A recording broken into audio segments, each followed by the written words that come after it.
asuma finfinneerraan dhufe. Mee Waaqayyoo maal sii godhe maal dhugaa baata? Gochaa Waaqayyo naa godhe baay'eedha. Isa keessaa xiqqoo man dhugaa ba'a. Innis zayitii dibataa as kana fudhadheeni Waaqayyo waan guddaa godhe humna zayitii kanarra jiru jechuudha. Innis ani gara Wallaggaa kanan ture hojii mootummaa hojjechaan ture. Achi kanan dhufee naannoo waggaa 3 hojii dhabeen asuman ture. Isa booddee zayitii dibataa kanan qaba. Dorgommeen hojiidhaaf ba'ee guyyaa baay'ee dhaqee dhaban ture.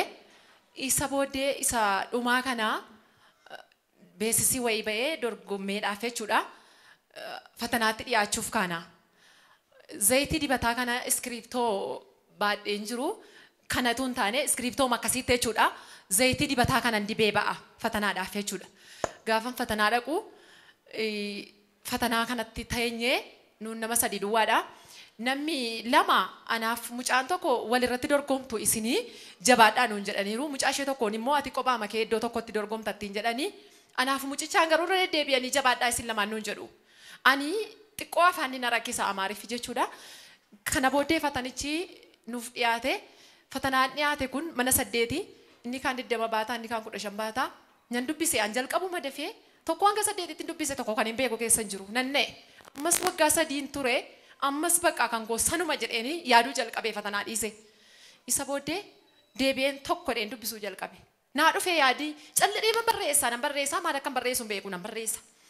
Nan barreessee isa booddee fatanicha xumureen ba'e. Anaaf fi mucicha ammasii ishee dhiisanii anaaf mucicha gaaffii afaanii nu gaafatan. Gaaffii afaaniis xumurre. Ati baay'ee gobosiidha naan jedhan na duukaa bu'anii. Ani waan tokko iyyuu hin beeku.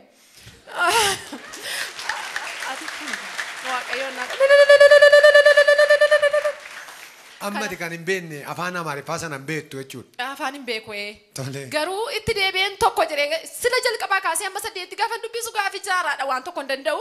Bakka ammas waggaa 3 taa'eera ammas kan koosanuma jechuun jalqabe.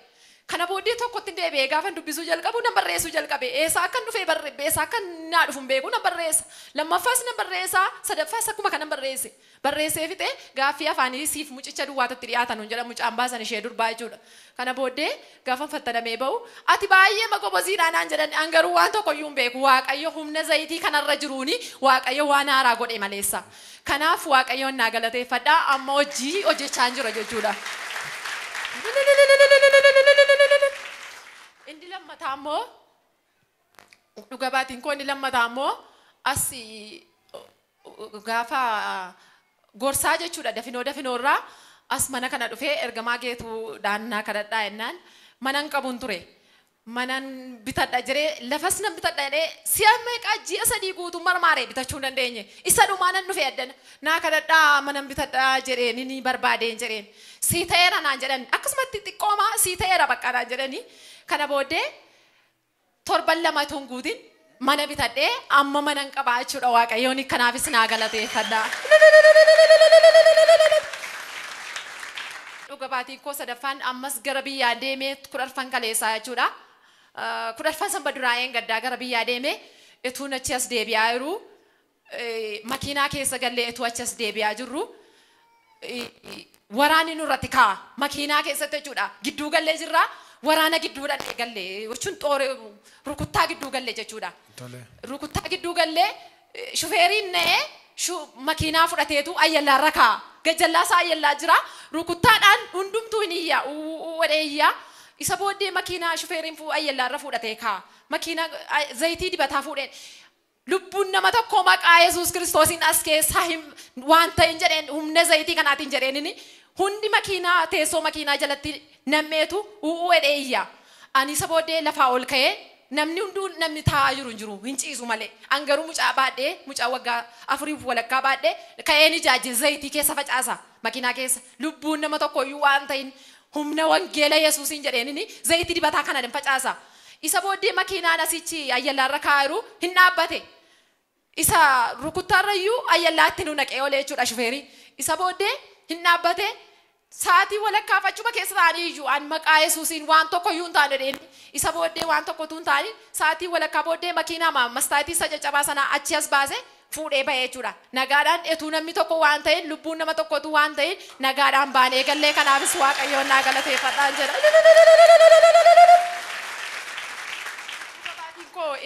Inni arfaffaan immoo jechuudha. Obboleettiin tokko naannoo koorra jirti. Inni gadi